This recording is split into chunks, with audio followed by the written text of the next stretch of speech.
Horrible Harry, Chapter 3. We have a fish tank in room 2B. Last time Harry and I counted, there were 25 fish swimming around on it. 20 guppies, 4 neon fish, and 1 black molly. Then there was a horrible Monday. This is now how it had happened. Sydney came to school mad. He was mad about Harry putting ice water down his back on Friday. Even his hair looked angry. He stood on end. Sydney probably didn't bother combining it. Miss Mackle looked at the monitor chart. Boys and girls, I will announce the week new monitor. Sydney is messenger. Da is paper monitor. Ida is ant monitor. Mary is plant monitor. Songlei is sweeper. And when she finally got to Harry, she says, Harry is a fish monitor. Harry immediately got up and went back to the fish. He turned on the light in the tank and took roll. Carefully, he recorded the number in the fish roll room. Then he checked the temperature. It was in the green part of the thermometer, in the 70-80 degree range. At lunchtime, Harry fed the fish and then lined up behind me in the cafeteria. I had my favorite dessert, though, he said. 2 pieces of Mom homemade fudge. I'm saving it for us on the way home from school. I drooled. I knew how good Harry's mother fudge was. Chocolate, nutty, and good. After lunch, when we were working on math, Harry walked back to check the tank. Then he shouted, the back molly is floating on the water. She said. Everyone rushed back to the tank. Miss Mackle opened the cover of the tank and took out the net. She scooped up that fish. Then he put her finger in the water. Why, the water is hot. Someone has been fooling with the temperature knob. Everyone looked at the thermometer. The mercury was way above the green zone. Who would do such a horrible thing? Miss Mackle exclaimed. Everyone looked at Harry. I did too. Harry loved to do horrible things. Miss Mackle waited for someone to speak. Sydney spoke first. Harry is a fish monitor. He did it. Do you know anything about it? Miss Mackle asked Harry. Harry shook his head. Miss Mackle said he wouldn't be doing this little theater that afternoon. She don't feel like doing anything fun. She was too disappointed. We just worked out our seats the rest of the afternoon. It was a long day. When Harry lined up at 3 o'clock, no one wanted to stand next to him except me. Do you think I did it? Harry asked. I didn't say anything. I wasn't sure. Duh, Harry said. I wouldn't do anything that horrible. I plan on being a great scientist someday. Would you remember? I would never take the life of a single living thing, not a beetle or an ant or a single blade of grass. I knew Harry never moved the lawn. He told his mother he couldn't kill the grass. He walked home without talking. We didn't even eat Harry's homemade fudge. We just didn't feel like it. The next morning, Harry made a poster and put it up by the fish tank. It was a picture of a tombstone and graveyard. It said, "Good bless be," or Black Molly.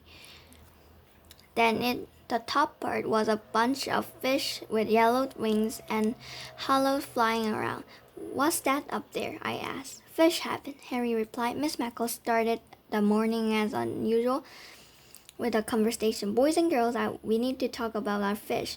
We are responsible for them. Somehow, we made an error.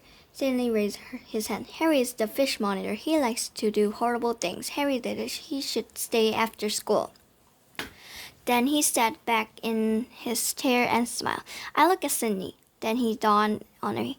Revenge. That's what Sydney wanted. He wanted to get even because Harry had put ice water down his back. Harry raised his fist at Sydney. I wouldn't cook a fish like that. Prove it, Sydney replied. Harry, Miss Mackle said, do you know anything about how the Black Molly died? Harry shook his head.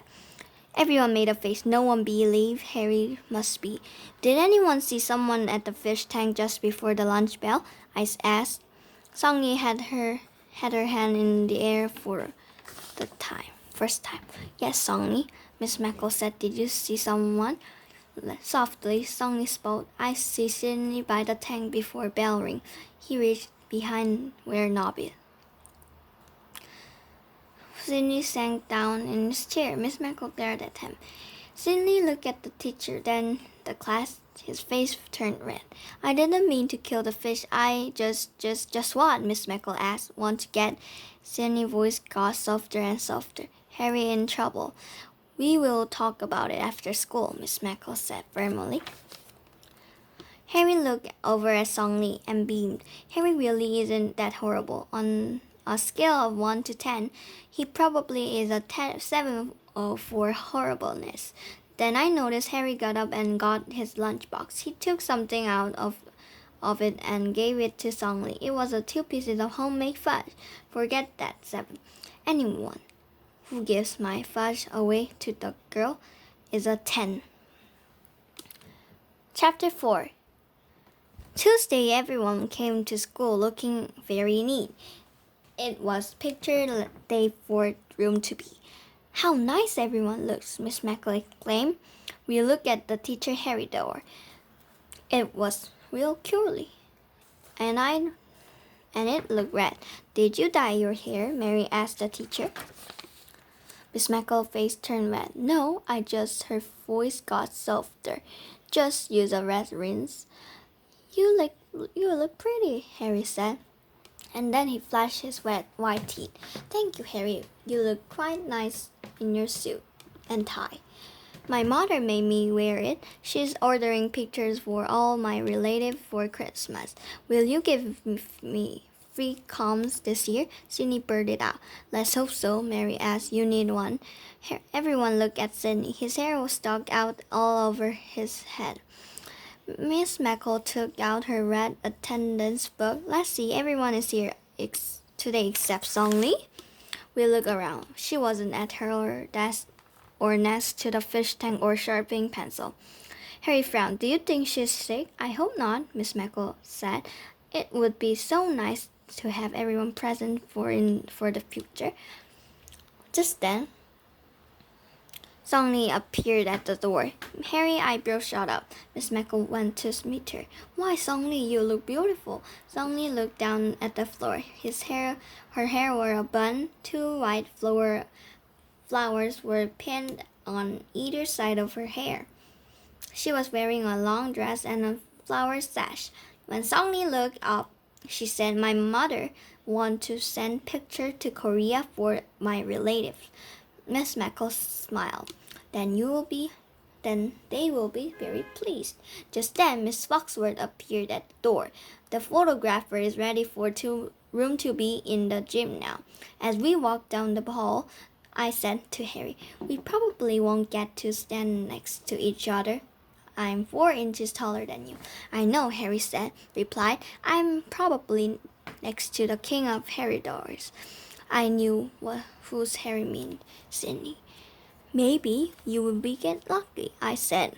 What do you mean, Harry asked. You might be next to Songli. Harry looked at me and gritted. You might be next to the teacher, Harry said. I frowned. When we got in the gym, a mother passed out oranges. Another mother went up to each student and helped to comb their hair. When she got to Sidney, she couldn't get a snurs out. Then the comb broke. Okay, kiddies, the photographer said, line up over here. When he saw Harry in a suit and Songli in her outfit, he said, Oh la la, look who's getting married today. Everyone laughed and giggled. Harry held up a feast. I'm going to be a great scientist when I grow up. I'm not getting married. Songli kept looking at her sash. Well, you two make a great couple. You can hold the sign that says Miss Meckle's second grade class.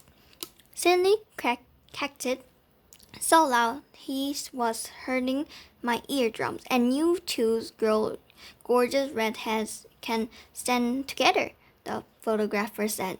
Then he moved to Sidney and the teacher together. Everyone laughed again except Sidney. Hey, good looking, the photographer said to me, "You get to stand between two lovely ladies." I made a face and stood between Ida and Mary. "Okay, kiddies," the photographer said. "Say hamburger and pickles and cheese." The photographer flashed his camera. "Now say liver and onions." The photographer flashed his camera again. I was hoping the picture would be over real soon. I was surrounded by girls. "Say spaghetti and meatballs." The photographer flashed his camera one last time. "I hope I didn't close my eyes," Miss Meckle said. Harry put the sign down and on the floor. Then he lined up at the ramp.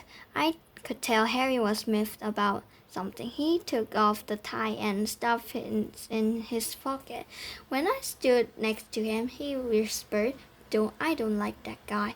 "You mean the photographer?" Harry nodded. "Yeah," I said. "I think she should open a restaurant and sell liver on and onions, spaghetti and meatballs, and hamburgers and pickles."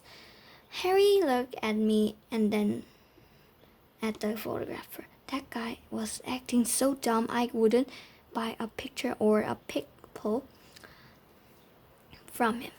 Harry always tells the horrible truth. The end. Thank you for listening to my reading.